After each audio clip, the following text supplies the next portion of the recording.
Hi, this is Dinah. You're in the kitchen with me today. We're going to be brining some chickens. I've been smoking chickens for a little while now, and I think my friends kind of like it. I haven't been willing to share how I do it, but I guess I'll share my secrets. I will say one thing. I don't think I've ever brined a chicken the same way twice, but they're good every time.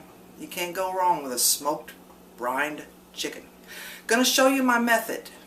First we're gonna put the brine together. So let me readjust the camera so you can see me working on the brine and not look at this mug, and we'll get going on the brine. Be right back. Alright, let's put our brine together. First, what you need is a good heavy bottom pan. It may not look like it's very big, but this is what they call a chef's pot. This is my Emerald ware. I love this thing. This is my go-to pot. It is pretty much full of water. We're going to turn the rear burner on high. We're going to bring it up to a boil, and then we're going to let it simmer a while. Now, what a brine does, it's a lot of concentrated flavors that you're trying to infuse into the meat of the chicken before you cook them. And the way we're going to do that is we're going to add, we're going to add some crushed peppercorns that I just used a mallet and broke them up just so they'd open up and give off their flavors. Gonna put that in there. This is some Italian blend that I've had for a while. I like to, it comes in a grinder. I took some of this out and beat it up a little bit like I did the peppercorns. I use this seasoning on pizza and it's the bomb. I love it. Okay, so we're going to put that in there. And here comes the important part. You're going to infuse that with some salt. This is kosher salt. I'd say that's about a cup, wouldn't you? Maybe a scant cup. So we're going to put that in there. And then when it starts boiling, I'm going to add these herbs out of my garden. I've got some fresh basil. I've got some thyme, two different varieties. One's a lemon thyme and one's a something else thyme, I can't remember. And I think this, my friend Jackie gave me this plant. I think this was oregano. I'm pretty sure it is. I haven't cooked with it yet. But yeah, it's pretty good. But we're going to add this towards the end of the brine. Once it starts boiling and breaking open those flavors in the pot. And then right before we turn it down a little bit, we're going to put these fresh herbs in there. Now this may look like a lot, but this and this all together is going to be added to a bunch of water. And I'll show you how we're going to do that in a little while. So that's our brine. It's gotten going. We're going to just wait until it boils. Once it boils, I'm going to turn it down to probably 2 or 3 and let it simmer for probably, I don't know, half hour, 45 minutes, maybe even an hour. Just depends on if I get busy and forget about it. That's why this pot's full. Then we're going to add the herbs. We're going to let this cool off, and we'll go from there. We'll be back in a bit. Alright, here we go. We're getting ready to put our chickens to rest. It's bedtime. They get to go nighty-night for the evening. Okay, I'm going to show you the brine. Can you see it? Nice and yucky. I've let it cool a little bit, but it's still hot. So I'm going to add it to some water that I have in my high-tech bucket here. You could use a cooler. Just depends on what you have. My bucket has served me well. I clean it and bleach it and put Dawn in it and all that good stuff in the shower or in the bathtub and clean it out every time. So I'm going to just dump it in there. There we go. All the good stuff. Get it out of there. Okay. There we go.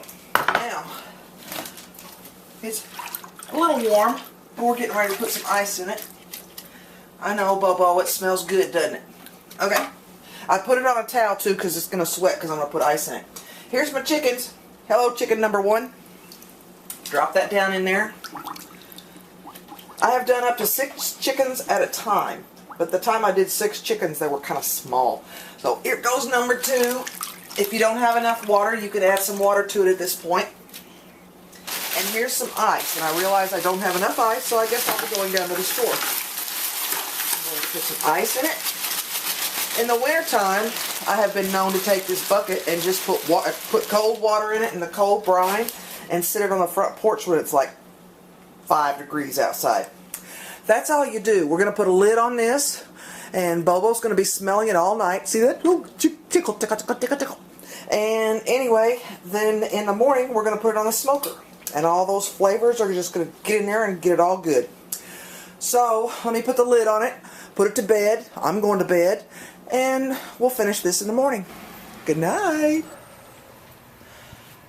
Good morning, everyone. We're ready to finish up our chickens. Gonna get them in the smoker. I took them out of the brine for a while and I let them dry off. They're still a little wet, so thus the towel.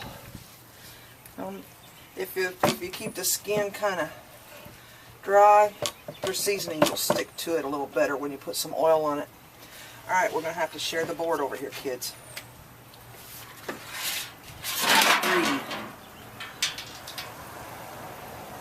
I meant to mention last night too, when we were doing the brining section, if you have room, or if you're only doing like 1 or 2 chickens, and if you have room in the refrigerator, you can always put them in a container and just put them in the refrigerator. You don't have to use a bucket and ice and all that good stuff, but I usually don't have too much room in my refrigerator. Alright, are we ready to finish these guys up? Huh? Oh, wait a minute, he's turned over. Alright. Oops, look at that big old thing of fat. I think I'll take that out. It'll just go straight to the bottom of the smoker. Okay, first things first. Ooh, I hate doing this. First things first, we're going to put a little olive oil on there. And rub him around a little bit. I think I better use the clean hand, dirty hand. Well, that's not going to work, is it? I got grinders to work with. Did not think this through very well. Okay, we rubbed our meat a little bit. Now we're going to use some Himalayan salt, just because I bought it and I didn't know what to do with it, so now I'm going to use it. And I'm going to have to take it in and sanitize it.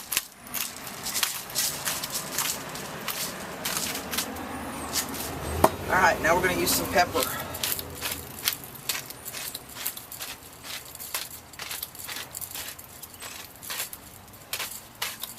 Don't you just love my grinding technique here? I'll tell you what, folks, it's warm out here today. I got to go work in my garden after a while, and I'm not really looking forward to it. Remember me telling you about the Tatanka dust? Well, we're going to be spreading this liberally across the entire chicken, if it'll come out. Hello. Thank you. No, Josie, that's not somebody at the door. That was me. Okay. See how we're going to do that? Ooh! Get lots of it in there. Alright, now we're going to flip it over and start over on the other side. You don't want to go through all that. Hang on a minute. Okay, we're one step, shoe fly, we're one step closer to get them in the smoker. Okay? Next thing we're going to do, you see these lovely lemons here? I'm going to stick these on the inside. If I can find a hole. There we go. A couple slices on the inside. Off both of them. And I forgot to open the container. Get them out. But I dehydrated some garlic a while back. And I'm going to add some of those in there. Just because I can. Whatever flavors you like, go for it. You want to put oranges in there? You want to put apples in there? Whatever you want to do. Apples with applewood would be good too, wouldn't it? Okay. Alright, I'm going to stick these in the smoker. We're going to smoke them at 225. I find that it's about 5 hours for a chicken. 4 to 5, I would think. But we're going to go by temperature. Not so much time, but temperature. So when we bring it to temperature, I would call it done. Alright, if y'all want to come by and help, I'm going to be in the garden. Bye. Alright, folks, I could not resist. You've got to see this. The unveiling of the brined smoked chickens. Are those gorgeous or what? What I'm going to do now is I'm going to flip them over, because I got them back side up, if you noticed. And I want to put the breast on top, and turn it up real good for about 30-45 minutes and let the skin on the top of the breast kind of get as pretty as the back is. Then we're going to take them out, wrap them in foil, and talk about it again later. Okay, I'm going to get to work now. Bye. Hey y'all, I'd like to introduce you to Fred and Ethel. They are so beautiful. Look at the juice coming out of there. I'm going to wrap them real tight in aluminum foil and let them sit for probably half hour, 45 minutes, maybe even an hour. And then we'll cut into them and see how juicy they are. Be back later. Hi. Okay, Fred and Ethel have been resting for a while, and I just cut into a little bit of this breast meat. Can you see the juice in that? It is so good. I've already tasted it. Sorry I didn't wait on you. And it is so delicious. Oh, I did a good thing. Only thing I'm going to add to this is if you want to freeze these, wrap them just like they are now. All that juice in there and everything. Wrap them once in foil, twice, maybe 3 times in foil real tight. Stick them in the freezer. When you're wanting to use them, what I would do is put them in a crock pot with the foil still on them and leave them on low for a couple of hours. That way it defrosts slow and it keeps all the juices in there. If you're going to take this straight from the refrigerator and want to reheat it, what I like to do is put it in the oven on like 275, 300 maybe, low and slow for about an hour and 15 minutes, something like that. And it stays so nice and moist and juicy. And you will be everyone's best friend. Don't forget to come see us on YouTube at smokinglowcarb.com. No, that's the website. Come see us on YouTube. Come join us. Follow us. That's the word I'm thinking of. Alright, y'all. That's it for this time. Till next time.